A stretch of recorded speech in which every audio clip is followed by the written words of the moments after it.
What's your take? Because it's hard to believe that it's been 7 years since an Australian leader actually visited China after this diplomatic deep freeze. Clearly, this is a relationship where confidence has been shaken, trust has been broken, and deep differences remain. So what are some of the critical issues that need to be addressed here in your view? Well, the past decade has been extremely transformative as far as Australia-China relations is concerned. I mean, I've been constantly visiting Australia and staying in Australia for quite some time.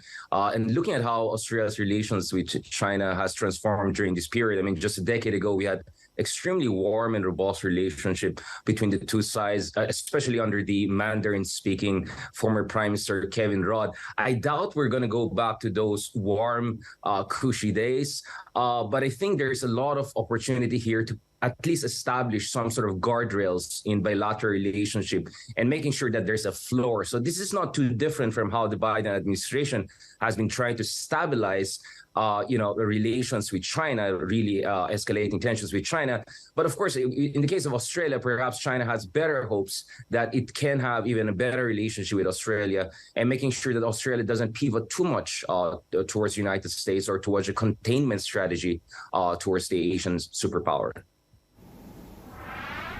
Absolutely, and there's so much at stake here, not just from a security perspective, but from an economic perspective as well, given the trade links between these two countries. If Australia and China have indeed been on a de-escalation phase, and this is a new era of the relationship, then will Albanese come back to Australia with something tangible? Well, as we heard a while ago, there have been some encouraging signs. For instance, some of the trade restrictions by China that cost more than $13 billion per year to Australia may be relaxed, not entirely.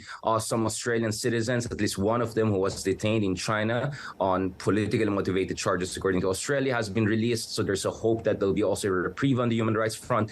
But as I mentioned, I mean, Australia is trying to pull off a kind of a mission impossible, or kind of an impossible trinity here, because on one hand, it is doubling down on its security cooperation with the United States under the AUKUS, under which it's developing actually, nuclear-powered submarine capabilities. This has been something that has really been a source of concern for China and its friends in the region. And then, of course, at the same time, Australia is also trying to build up relationship with other countries in the region, which also share its threat perceptions towards China. For instance, India, for instance, Vietnam, also the country where I'm based right now, the Philippines, for instance. Prime Minister Albanese was also here a few months ago, earlier this year. And at the same time, it wants to also make sure that there's a floor to the deteriorating relationship with China. So I think we have to be realistic about what he can get out of it. I think establishing some guardrails in Australia-China relationship is necessary. It's important. It's attainable. But I doubt that we can go back to the days of warm and cushy relationship that we had under the previous Labour administrations in Australia. Richard, it's Lynn here. We've seen the rupturing and now the repair of the ties in progress. What do you think other countries can take away from this? I mean, obviously, we've seen the Philippines and China. There's been heightened tensions there.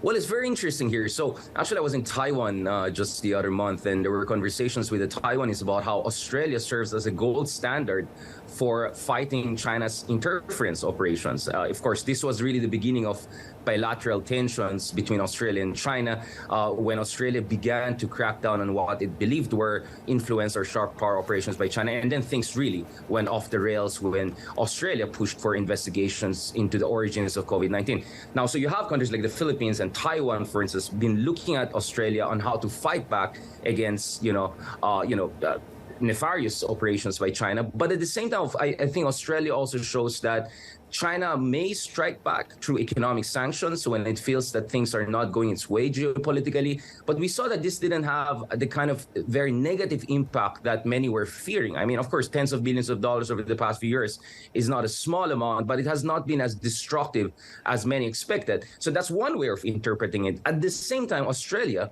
is also serving as an inspiration in the sense that, yes, you can have tense relationship with China. Yes, you can build up a stronger defense relationship with the United States, but that shouldn't stop you from establishing guardrails and making sure that your relationship doesn't go off the rail totally in dangerous ways. Now, obviously, Australia is not a neighbor of China. It doesn't have direct territorial disputes. That's the reality for many countries here in Southeast Asia, like the Philippines. And in fact, my contention is that perhaps President Marcos Jr. of the Philippines can learn a thing or two from Prime Minister Albanese, which is we will engage and we'll deter at the same time. We'll have this kind of bifurcated relationship because, to be honest, my worry in the case of the Philippines is that we're overcorrecting the overly friendly relationship that the Philippines had under the pro-Beijing presidency of Rodrigo Duterte. So I see definitely some parallels with Australia, but I think the need for engagement is even more stark for China's immediate neighbors like the Philippines or Japan, or many also have tensions with China. And just quickly on critical minerals, do you see this as potentially the next source of geopolitical tensions with Washington in the mix as well?